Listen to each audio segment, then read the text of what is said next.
We're back and we're reading, and I'm very, very excited for it. I also got a cute cat here. It's like a pencil holder. It's so cute. Look at it. It's very amusing to me. I am not a collector, and this is one of those like collector's items, or in the same vein of a Labubu where people are collecting things. This is also like a collectible, but I just got it because it's so cute. And again, it's very amusing for me. I have a little bit of time before I go to work because I am back to my very busy schedule. But I still wanted to film because I have been reading, but it's not in a very productive way because I have started so many books and I have intentions on finishing them because I feel like reading them will be very cathartic for me because I'm still feeling so many feelings, and I keep thinking about these books, and I feel like they will really resonate with me this time around if I read them. So I'm going to talk about them. The first book that I started reading was The Kiss Quotient by Helen Hoang. Helen Hoang just kind of does. Everyone keeps messaging me, and it's nothing urgent. Ever. Anyway, Helen Hoang really just does it with her romance books. I think it's only her 3 books out right now. I deeply miss her. I hope she comes back to writing because I think she's a really good writer in the sense that it gets to the point and it's effective. I'm not too far in that. I think I got halfway through chapter 2, so I haven't really made headway with it, but I do want to get back to reading it because I want to get to the 3rd act because I actually really like the 3rd act, and again, reading that 3rd act, thinking about it, it's going to be very cathartic for me. The one that I've made the most headway with, though, is Happy Place by Emily Henry. Yes, I'm reading another Emily Henry book after reading Great Big Beautiful Life. Again, Emily Henry just gets it. She does it and it's good and I enjoy it. And Happy Place is my favorite one, even though I know it's a lot of people's least favorite, which is completely fine. You know, I think that her different books resonate with different people and that's fine. Happy Place just happens to resonate with me, and even more so during this trying time for me. The second chance romance, the meetup of the exes, they having to go through the emotions. It's fantastic and I love it. I've gotten 100 pages in and it's just so good. It's fantastic. I don't think I've cried yet. I did cry the first time I read it, so I don't know how it will look this time. I'm really enjoying it. I'm really loving it. It's such a good summer book. A lot of Emily Henry books are just really good summer books, and I love it. The other reread that I started was In a Jam by Kate Canterbary. This is one of my favorite romance books. It's one that made me tear up. It's actually quite long for a romance book, but I actually really like it. It's a lot hornier than I remember. It's gonna be fun reading it, but I am also really nervous that I might not like it this time around. I'm only nervous that I might not like it this time around because I did not really like, and I have made the decision to DNF it, her other book that I briefly mentioned in one of my vlogs, Change of Heart.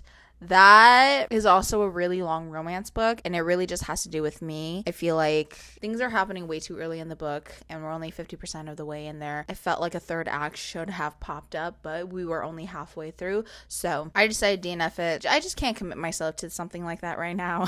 Possibly in the future, I may come back to it, but that's a big maybe. And the other one, the last one that I started rereading, is You Deserve Each Other by Sarah Hogle, one of my favorite all-time romance books. It is also second chance romance, but it's more marriage in a crisis, engagement in a crisis, because they aren't married yet. But it's fantastic. I love it. And the first chapter or the prologue really got to me. Surprisingly, it got to me. I finished that chapter and I was sobbing at the end of it. And that's okay. That's okay because it's supposed to be a cathartic read, and that is why I picked it up again. I have a lot of these books that I am rereading, and I do have intentions on actually finishing them. It's all in the matter of having time and energy. I might have time tonight because I went to sleep at 9 and it was great. Honestly, a good night's sleep does wonders. Absolute wonders.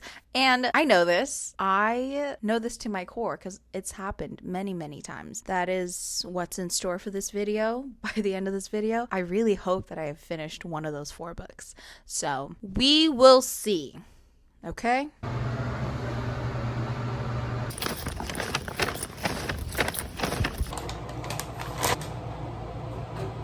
Can't see it, but I did 4.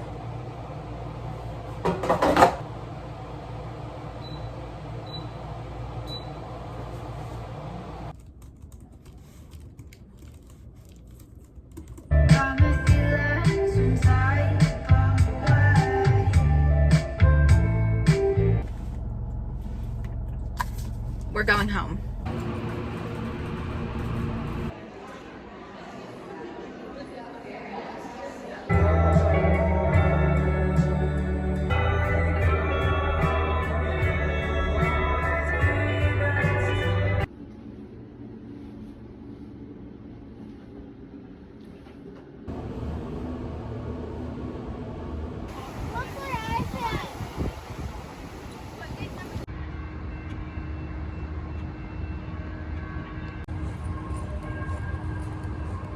I don't know how long it's been since I recorded my last talking clip. I'm gonna say it's been about a week and a half-ish. Since then, I've read 44 pages of Happy Place, and I am right. It's very cathartic for me, and I did indeed cry yesterday. I think the thing about Emily Henry books and what makes them stand out so much is that Emily Henry knows how to describe certain situations and emotions to a T. But it does confirm my opinion that Happy Place is my all-time favorite Emily Henry book. I mean, I was pretty sure of it, but this just really confirms it, and I'm so happy with myself about it. I would love to reread Book Lovers, because as I've mentioned in my other previous vlog, I feel like Book Lovers has a certain quality that I will appreciate now that I didn't back then, because I feel like I was in a weird headspace when I first read Book Lovers, and if I read it right now, honestly, I think I would love it. It wouldn't tie with Happy Place, actually.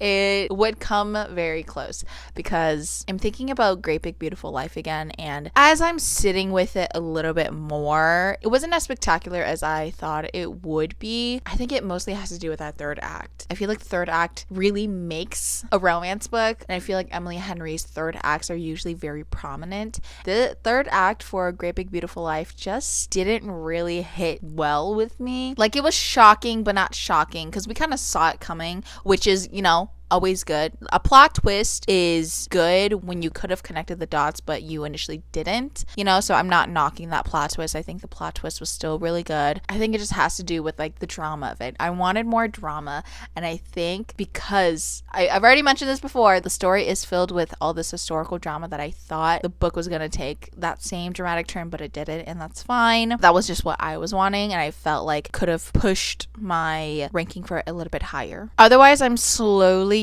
getting into You Deserve Each Other. I have tried like so many times to finish the damn chapter I'm on. I've stopped maybe 3 times within this one chapter, and it's not that it's boring. It's not that I don't like it. It's that I'm so tired when I pick it up that a few paragraphs my eyes are kind of like shutting. Then it just makes the whole experience unenjoyable. So I've kind of dedicated myself to taking naps so that I can actually be fully awake to read You Deserve Each Other, because I love that book so much, and I'm honestly really happy to be rereading it. It's been a while since I've reread it. I don't even know if my last read of it was a proper reread. I think it was just me going through the chapters I wanted to reread. So this might be my proper first reread.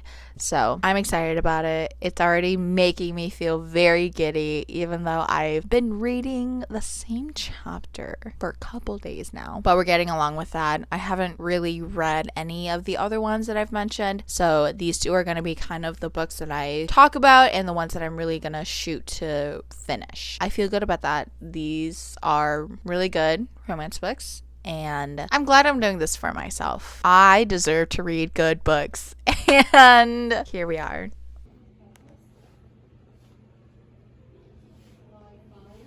I think it's safe to say that at this point, Happy Place is not doing anything good for me. And I mean that in the sense that I've picked this book up 2 separate times to read. Okay, I'm now on page 219, which is a little over halfway. Making progress. I'm proud of myself. But those 2 times that I've picked it up, I've sobbed uncontrollably. It's good. It's hitting a lot of emotional points, and I think Emily Henry is doing that very well with her writing and getting across what a breakup feels like when feelings are still unresolved. This is fantastic in that regard, but in other regards, it is making me a little bit miserable. But I am really liking it. I am forgetting that some scenes happened, and it just feels good to revisit this book. I think we've gotten to the point, spoilers here if you haven't read Happy Place, but I think like we're halfway through this book. The entire time Harriet's kind of been very angry at Wynne and very resistant to having just like even a conversation with him. So I think once we hit this halfway point where both of them are kind of just open to having a healthy communication, at least, is a very good tone shift, because I could see how exhausting it would be for a reader if the entire time Harriet, because this is all in her perspective, it would be easy for us to kind of feel like, girl, let up. Your anger is making me frustrated. And so I think it was important that Harriet and Wynne had to have that conversation about, you know, like, how are you actually doing? Clearing the air type of thing. This is good.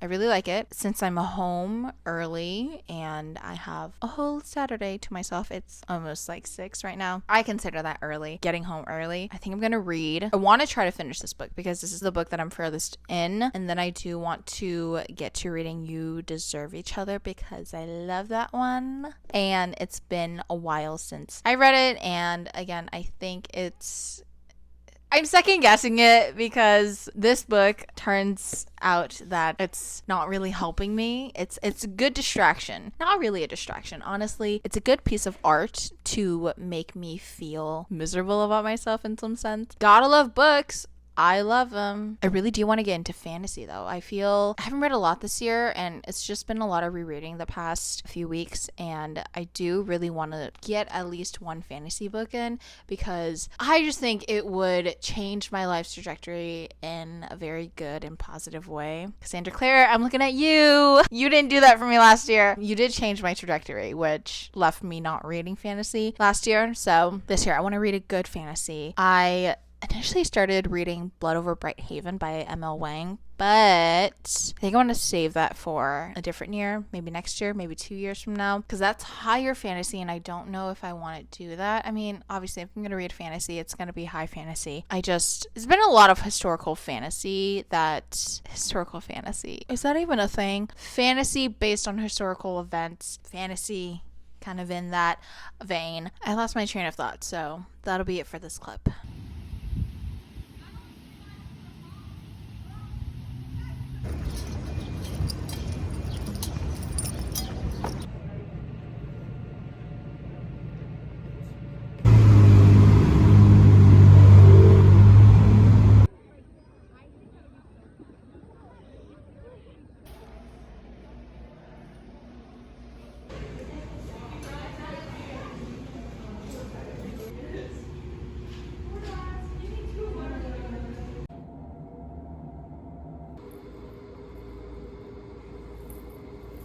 It has been a while since the last clip. A month. A lot has happened within a month. Within the last 2 months. Within this whole video. It's taking me that long to finish one book. I apologize, but I did get one of them finished, and that was You Deserve Each Other by Sarah Hogle. I hate to say this, mostly for past Sabrina, but she's a 3-star this time around. I know. I'm just as disappointed, okay? Let me explain. This, I'm gonna say, was one of my all-time favorite romance books. It was a 5-star, but I read it in 2020 at the start of my adult romance book journey. So I hadn't had a lot to compare it to, and it was great. I loved it. And you know what? I still love it. I still love it for the reasons that I did love it back when I first read it. It's fun. It's silly. It doesn't take itself too seriously. And I appreciate that. And when these serious conversations come up, it's serious. Okay? I give a lot of praise to this book in a lot of my videos, and I will still continue to give it praise because marriage in a crisis / engagement in a crisis, I will always love you. I love my go-getter main characters, okay? But I will say they are quite immature for adults who are getting married and who have been in a relationship for a bit. So I could see the criticism there. I'm not blind. My rose-colored glasses have been taken off. I see the flaws within this book, okay? I think I still did back then, but now I see it even more. It's gonna get spoilery here, so if you're tempted to want to read this, I would hop off right now. But let me explain what this book is about, since I don't think I even gave a description of it. So basically, our main character, Naomi, she is in what she would refer to as a loveless engagement, a loveless relationship with her fiance of a year, but partner of 3 years, Nicholas. And she is really wanting to not be with him anymore, but everything costs a lot of money. They live in a small town, so even if they do break up, people are going to know that she broke his heart, and so she wants to save face a little bit. So when she kind of catches wind that Nicholas may want to break it off, she's like, okay, I see what the deal is here. I'm going to try to make him break up with me so I don't have to do it, so I don't have to deal with all of the consequences that come with being the break-upper. So that's what this book is. It's quite delightful. If you're looking for something to kind of turn off your brain to and just get through, contrary to how this experience went, it is a fast read, okay? The first time I read this in one night, okay? It's the reader I am now does not reflect what this book is. When I first read it, like, it's a fast read. It's fun. It's stupid. It's delightful. It's a lot of funny bits. It's a lot of very, very, very cute bits. Even though these characters are a bit immature, those really romantic and cute scenes are genuinely, genuinely really good and had me smiling and giggling and kicking my feet. And I love that about a romance book. So if you're looking for that, I would say go for this one. But here's where the spoilery bits come in. Okay. I have to collect my thoughts, my 2+ months worth of thoughts. So with this, I don't really like how they weren't really willing to try. And I don't know, it's like, I get it. This is an engagement in a crisis. Like, we're trying to save this. But I mean, a lot of this revelation stuff, like, comes up so late in their relationship. And I don't know, I'm nitpicking, I feel, but like towards the end of this book, I think it was like during the Thanksgiving dinner where Naomi like starts to kind of talk back to Deborah, and then Nicholas and Naomi leave, and then Nicholas is like, that's how it's always supposed to be. Oh, I wish you guys would have talked about this. It's like, I get it. Like, communication is a very, very hard thing in relationships. It's a very hard thing, okay? I won't knock it. But I feel like this was such a big thing, and I feel like it should have been brought up in like some kind of way in their relationship. And like, I don't know. Oh, like, I just felt kind of icky with that, where again, Nicholas also had assumptions about Naomi, but it is all purely from Naomi's perspective, so we don't ever get to see what Nicholas is thinking. And I love that. Okay, don't ever change it. But it's like this nagging feeling I have with just the way these two make assumptions about each other. And then also the other part where like Nicholas starts talking about another woman, like, ooh, like, what should I get her? Should I give her jewelry? Just like trying to rile up Naomi. I hate that so much. I hate it. Like, I understand where he was trying to like get to, like, because he explained it, where he just wanted to see if Naomi still cared. But still, that's so icky. Sometimes I just wish we talked a little bit more about our feelings and what we're thinking. Like, you guys are both in your 30s. I would assume that, you would try to work out your relationship rather than kind of just being like, this is a dead end. Or maybe I'm just not remembering right, and they did sort of bring it up and it was brushed aside, but I don't know. So it's a 3-star, I think 3.5 out of 5 stars now for me. It's not bad. It's not the worst thing in the world. It's just average now. So that's where I kind of am now with this book. It's quite sad that it's come to this, but honestly, it's making me want to go reread a lot of the romance books I liked when I first started my romance journey, because I did pick up a different one that I had loved back then called Back in the Burbs. I took a peek at it. I don't necessarily know if I would like it reading it now. So, this is great. I love learning new things about me.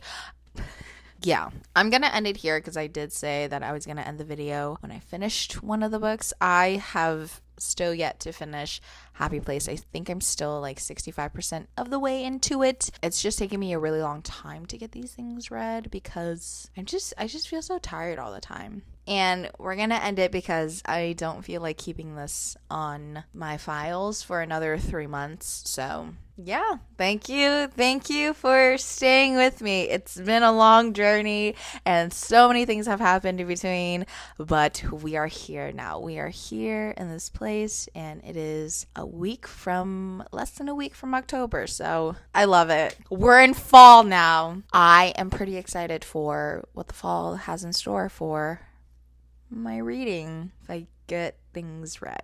I'm really hoping for a fantasy book in there. That is going to be it. Thank you so much for watching and staying here. I will see you guys in the next video. Goodbye.